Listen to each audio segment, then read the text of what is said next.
When I saw the look in her eyes, I realized I was seconds away from something I couldn't undo. It was my birthday, and I had insisted we go out to my favorite little Italian place on the corner of 5th and Monroe. Not the fanciest, not the loudest, but cozy, warm, the kind of place where you could sit and feel the years of laughter soaked into the wooden chairs. My husband, Tom, and my 2 kids, Emily and Josh, were with me, and for a fleeting moment everything felt exactly as it should. I remember the smell first, the sharp tang of garlic, the soft sweetness of roasted tomatoes, the faint hint of vanilla from the candle flickering in the center of the table. It should have been a perfect night. The waitress approached, a young woman with a nervous energy that made me immediately pay attention. She leaned slightly, as if sharing a secret that the world didn't deserve to hear. "Don't drink that," she said, her voice low, urgent. I froze mid-reach, the wine glass hovering above my plate of fettuccine. "Excuse me?" I asked, confusion threading through my voice. She glanced at the table behind me, then back at me, biting her lip. "Trust me. Just don't." And with that, she moved away, leaving a shadow in her wake, a shiver that I couldn't place. My family laughed at my pause, Emily rolled her eyes, Josh nudged my arm playfully, but I couldn't shake the odd, uneasy pulse in my chest. Tom caught my eye across the table. His half-smile didn't reach his eyes, but I forced myself to breathe, to smile back. Birthdays were for celebration, not paranoia. Still, I set my glass down carefully, a small knot forming in my stomach. Earlier that day, life had felt ordinary, the kind of ordinary that disguises everything until it's too late. I woke up to the smell of toast and coffee, Tom murmuring a happy birthday in his half-asleep voice, kids tripping over shoes in the hallway. Emily had handed me a card, a mess of glitter and sticky fingerprints, and Josh had tried, in his awkward teen way, to give me a hug that lasted too long. There was love in all of it, in the small chaos of our family morning ritual. But as I sat there, the world smelling of garlic and simmering sauce, I realized ordinary could shift in a heartbeat. The waitress's warning wasn't just a casual comment, it felt deliberate, loaded. And that seed of doubt, tiny and unreasonable as it seemed, began to grow. I tried to shake it off. I laughed along with my family, focused on Emily telling her latest school story, on Josh's jokes about Tom's tie being so last decade. The clink of cutlery on plates, the muted chatter of other diners, the faint hum of the heater overhead, all of it should have anchored me. And yet, my eyes kept flicking to the wine glass, the same wine I had trusted for years, the same wine Tom had poured with his own hands, the same wine that suddenly seemed dangerous. I didn't drink it. I couldn't. But I watched as the seconds stretched and the waitress disappeared behind the swinging door to the kitchen. And I realized that nothing about tonight would be ordinary ever again. Even before the first bite of pasta, before the laughter and candlelight had a chance to settle in, I felt the first tremor of a truth that would unravel everything I thought I knew. The warning had landed, and now, I had to choose what to do with it. The first few minutes passed in a blur of false normalcy. I forced myself to smile, to laugh at Tom's exaggerated imitation of Emily's dramatic storytelling, but the taste of unease lingered, like the faint metallic tang of a penny on my tongue. Emily didn't notice, or maybe she did and chose to ignore it. She was 13, and sharp, sometimes painfully so, and I could tell she was measuring everything, like she always did. Josh, in his casual way, seemed oblivious, scrolling through his phone, laughing at memes I didn't understand. Dinner began properly after the brusque interruption of the waitress's warning.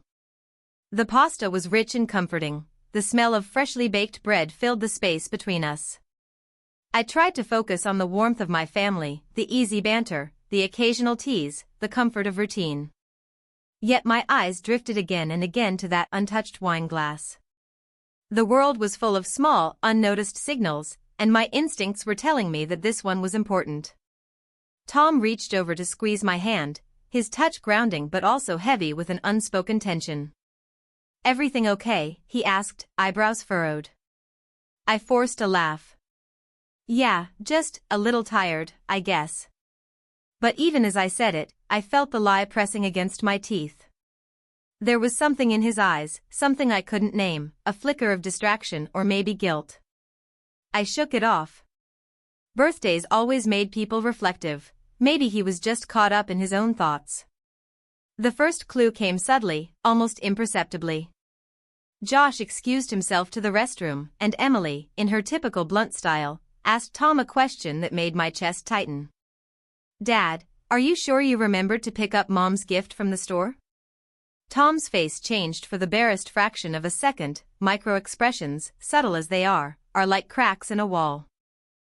Yeah, I got it," he said a bit too quickly, and I noticed the slight tremor in his hand as he reached for his glass. Emily shrugged and returned to scrolling on her phone, leaving me to stew. Something about the exchange didn't sit right. Tom never forgot. He was meticulous about birthdays, about dates, about small details that mattered to me more than he probably realized. That little twitch of distraction told me that something, maybe something serious, was off. I tried to brush it off again. Maybe I was being paranoid. The waitress's warning, the flicker in Tom's eyes, the odd energy at the table, they could all be coincidences. And yet, my gut, a muscle honed over years of quiet observation, was screaming otherwise. Then came the second clue, more concrete this time. The waiter brought over the dessert menu, and Tom reached into his pocket. I noticed the bulge, the faint outline of something rectangular.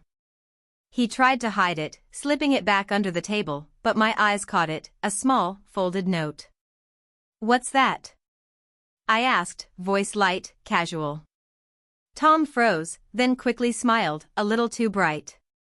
"Nothing, just a receipt. Don't worry about it." But I did worry. I always worried when things felt hidden.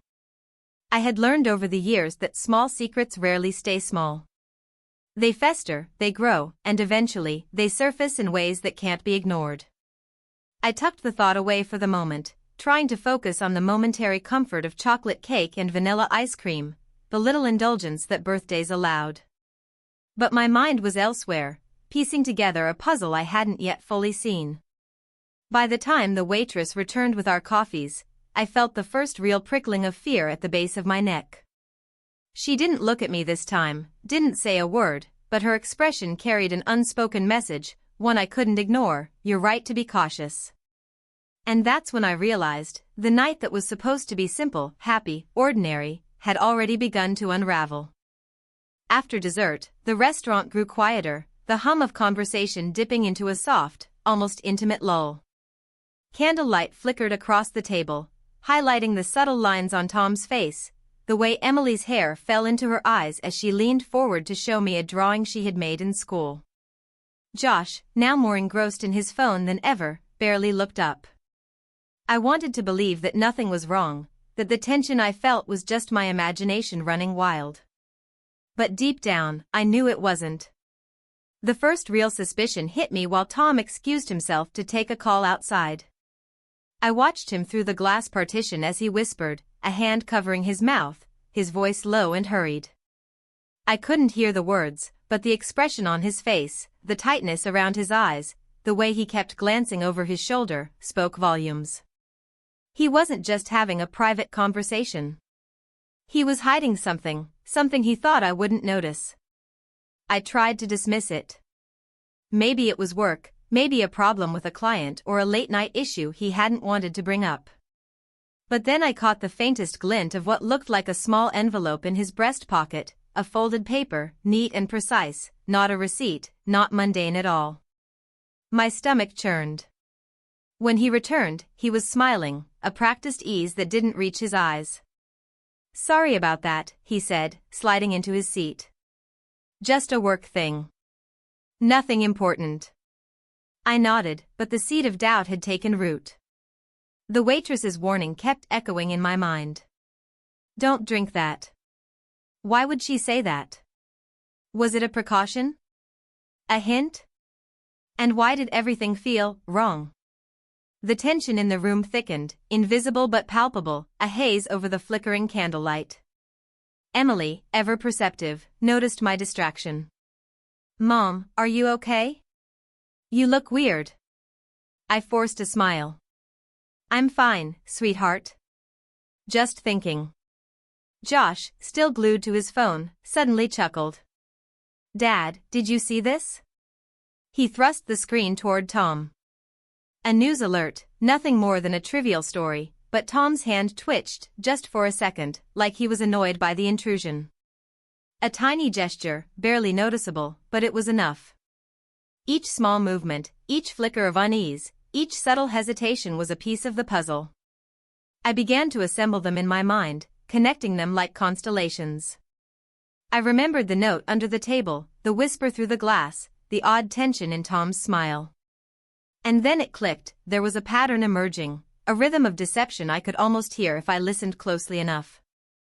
It wasn't just one thing, it was everything, the avoidance, the furtive gestures, the strange energy at dinner, the waitress's urgent warning.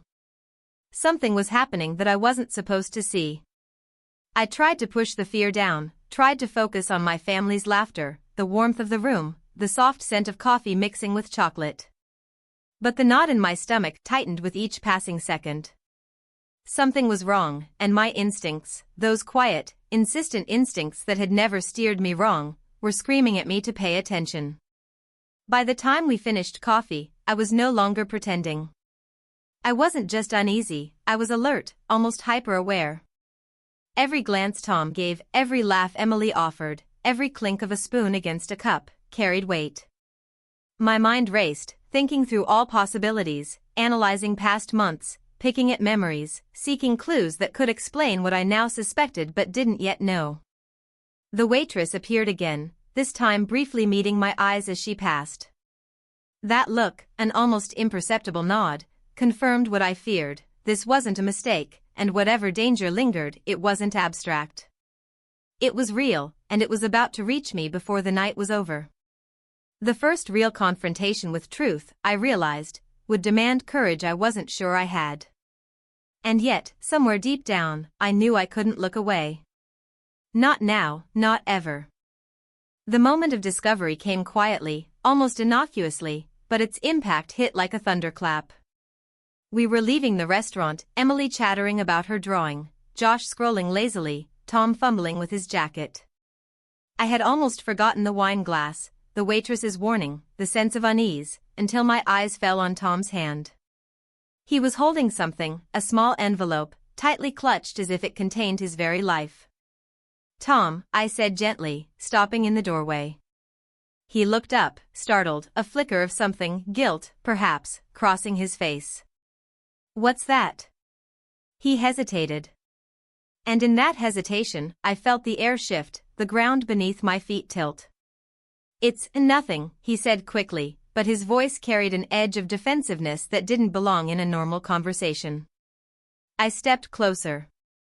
Tom. Don't lie to me. My voice, though low, held the weight of years, the shared history, the trust built over decades. He froze, a tremor running through his hand as he tried to hide the envelope behind his back. Emily and Josh were a few steps ahead, oblivious to the tension radiating between us. But I didn't care. This was bigger than the birthday, bigger than the evening, bigger than anything we had pretended to live through. With a resigned sigh, Tom finally handed it over. The envelope was small, white, and unassuming, but the contents, 2 folded papers, were explosive. My eyes skimmed the first one, then the second, and my heart felt like it had been punched through the chest. It was proof. Proof of betrayal, of lies carefully curated over months. The handwriting was familiar, painfully so. Letters, messages, receipts, evidence of a secret life I had never imagined, a life that existed alongside the one we had built together.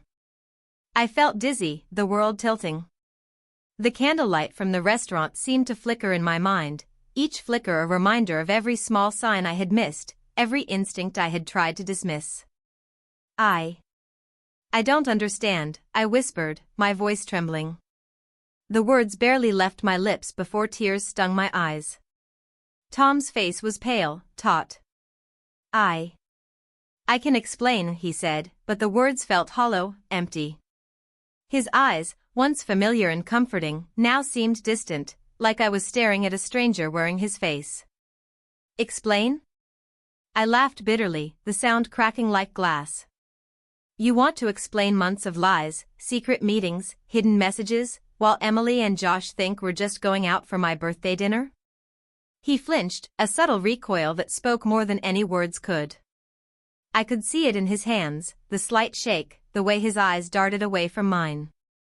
The betrayal was not just in the act, it was in the calculation, the careful orchestration to make it appear normal, harmless, insignificant. I stepped back, breathing heavily, the air thick in my lungs. How long? I asked, the single word carrying the weight of my disbelief, my heartbreak, my anger. Months, his admission was barely audible, but it hung in the air like smoke, suffocating, unavoidable. I felt the tears come, hot and unstoppable, burning my cheeks.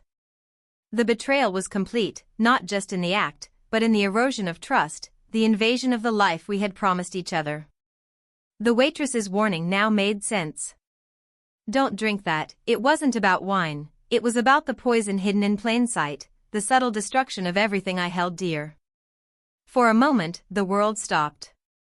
The chatter of the restaurant, the clinking of dishes, the laughter from nearby tables, it all receded into silence.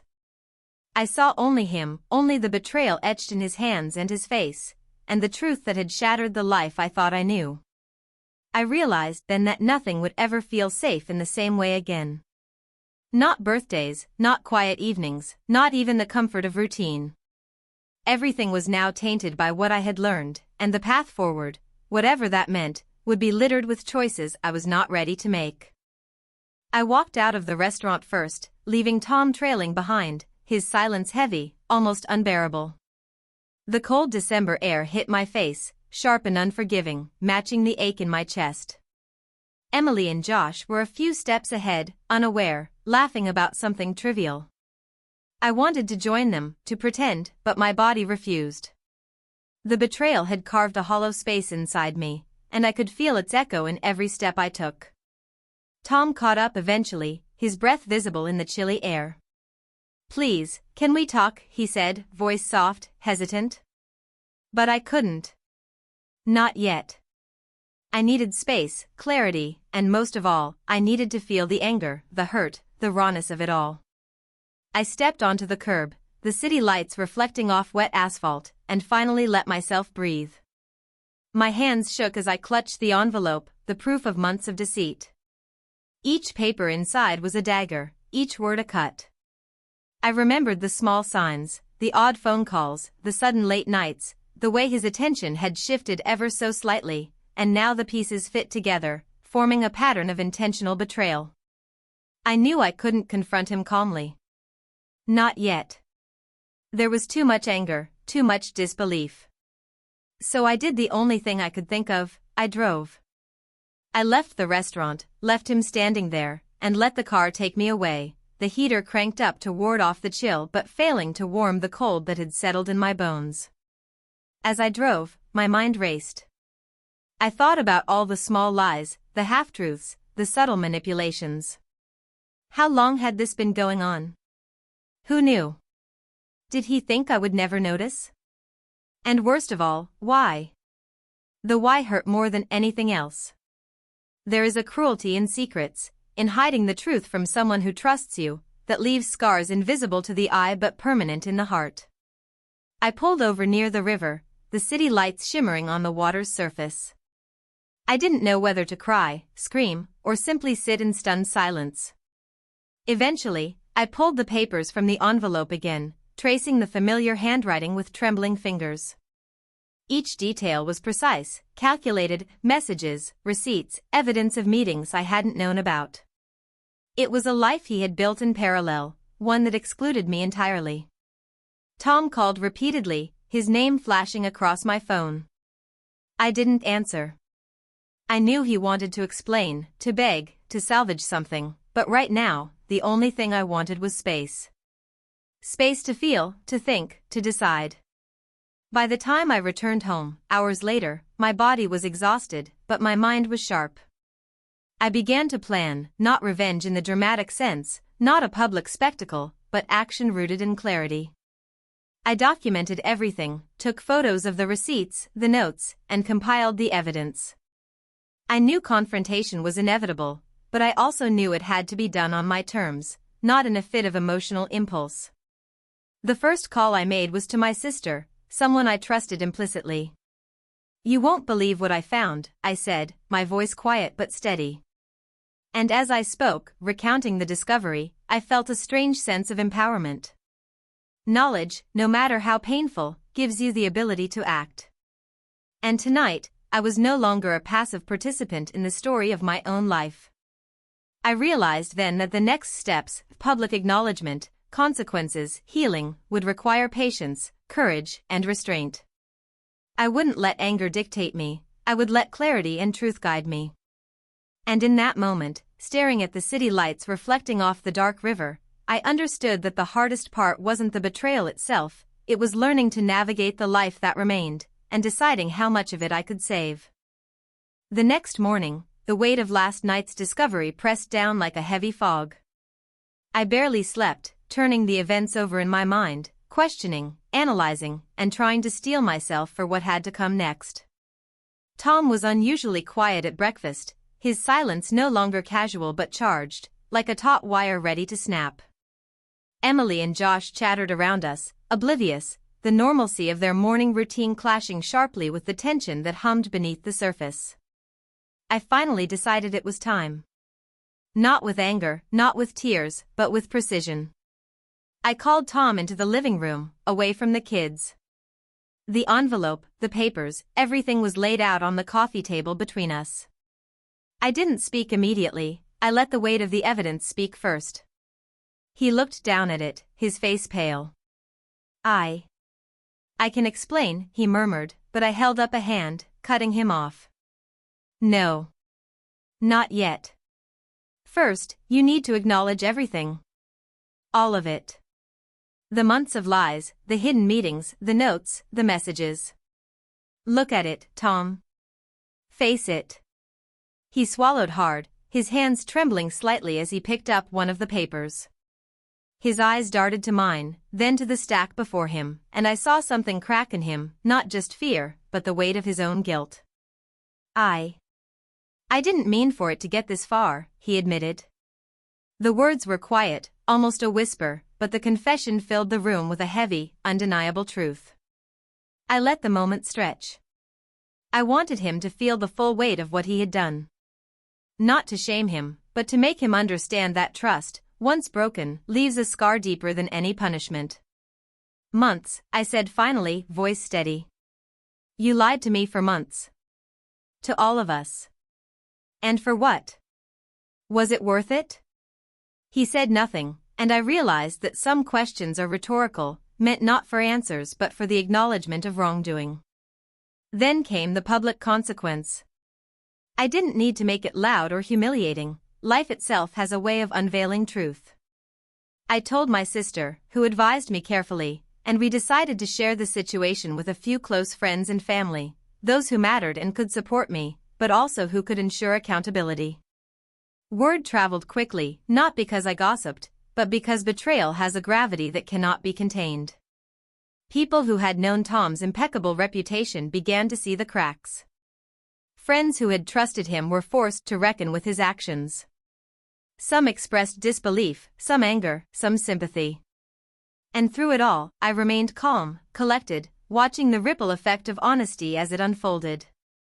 The subtle victories were small but meaningful. Tom was confronted not with vengeance, but with clarity. He faced the moral consequences, the loss of respect, the questions he could no longer avoid, the undeniable fracture in relationships that mattered most. I didn't want him to be ruined, only to be held accountable, to see the weight of the life he had jeopardized. It was in this period, as the truth became undeniable and the reactions of those around us settled into a quiet understanding, that I began to see a shift. The power of hidden actions fades when exposed to light.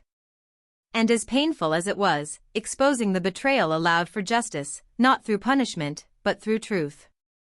At night, when the house was silent, I reflected on the moments leading up to this, the waitress's warning, the odd energy at dinner, the small gestures that signaled the truth.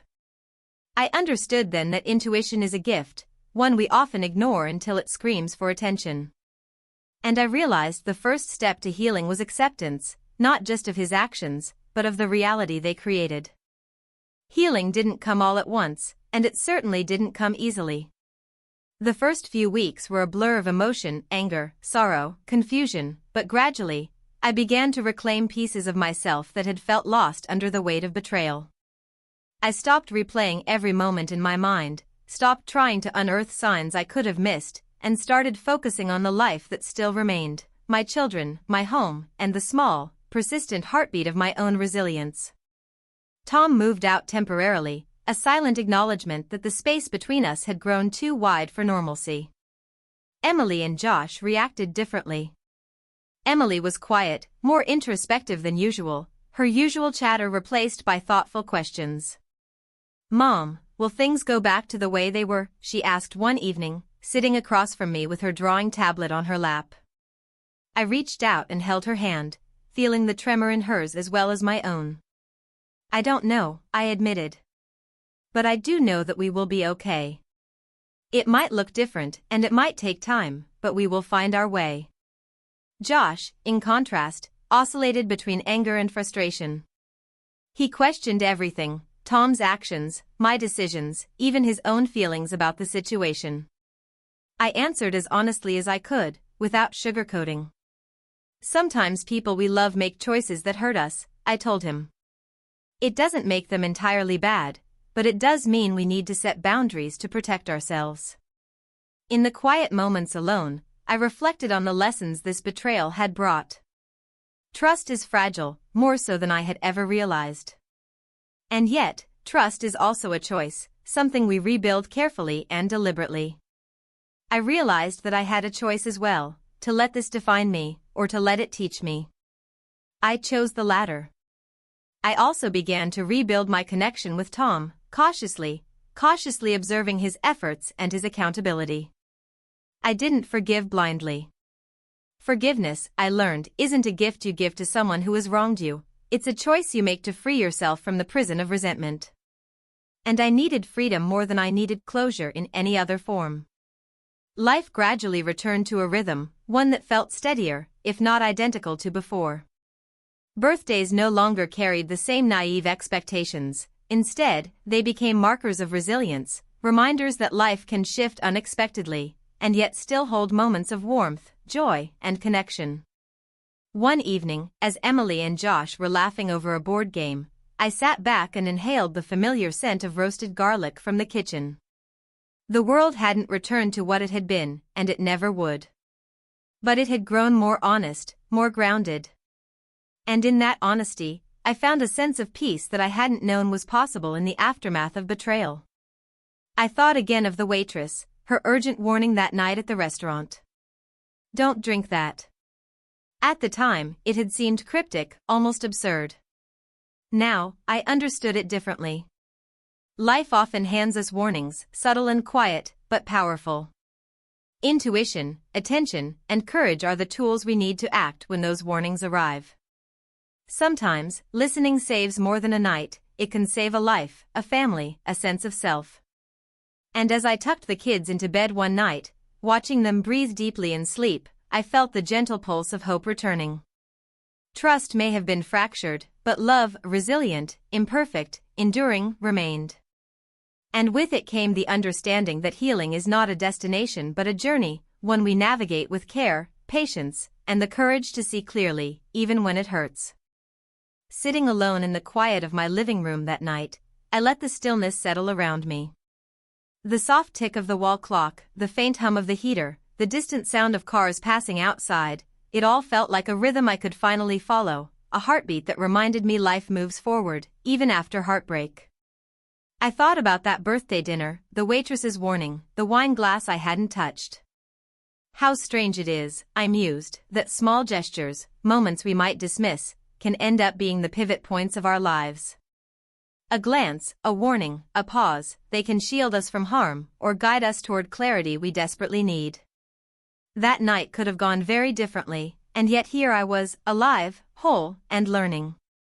I reached for my journal, the one I had started keeping after the discovery, a place to pour my thoughts when emotions were too raw to speak aloud.